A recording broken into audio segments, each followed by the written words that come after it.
On n'avait jamais vu un enfant aussi courageux. Dans la ville, un énorme rhinocéros métallique semait la terreur. La police était impuissante face à lui, mais ce petit garçon, lui, a enfilé un masque de Spider-Man et s'est dressé courageusement face à la bête. Il rêvait de devenir un super-héros sauvant le monde. Le rhinocéros avançait lentement vers lui, tandis que la foule, inquiète, retenait son souffle, personne n'osant intervenir. Mais tout à coup, un bruit éclata dans le ciel. Spider-Man, le vrai, venait d'arriver.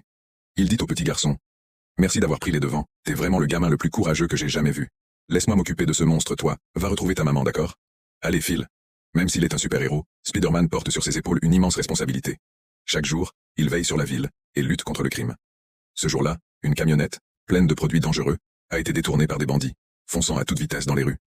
Peter, fidèle à son style, a commencé par les taquiner. « Hey, je suis Spider-Man, allez, posez vos armes. » Les bandits, furieux, lui ont tiré dessus et accéléré percutant un bus.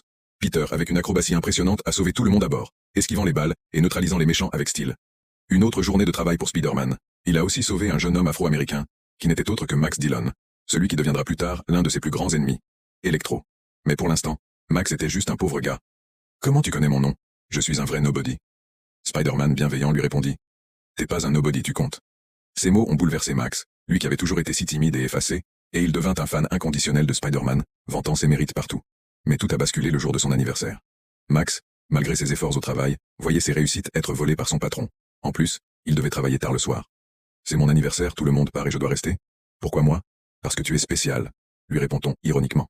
Ce fut le pire anniversaire de sa vie, et comme si ça ne suffisait pas, en réparant des câbles électriques, un accident terrible survint. Max tomba dans un bassin d'anguilles électriques mutantes qui le mordirent violemment jusqu'à ce qu'il en meure. Pour couvrir l'incident, la société a caché son corps, mais à la surprise générale, Max revint à la vie, transformé en électro, capable de contrôler l'électricité. Il se sentait étrangement puissant, mais aussi inconfortable dans ce nouveau corps électrifié. Déambulant dans la ville, il absorbait l'énergie des voitures et des câbles sous les rues, rêvant de vider toute l'électricité de la ville. À un moment, il suspendit un camion en plein air grâce à ses pouvoirs. La police cerna la zone, mais Max, fasciné de se voir enfin au centre de l'attention sur toutes les télévisions, était aux anges.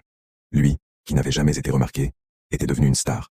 Mais quand la police lança des grenades lacrymogènes, tout explosa autour de lui. Alors que la situation semblait désespérée, le véritable héros de la ville, Spider-Man, fit son entrée.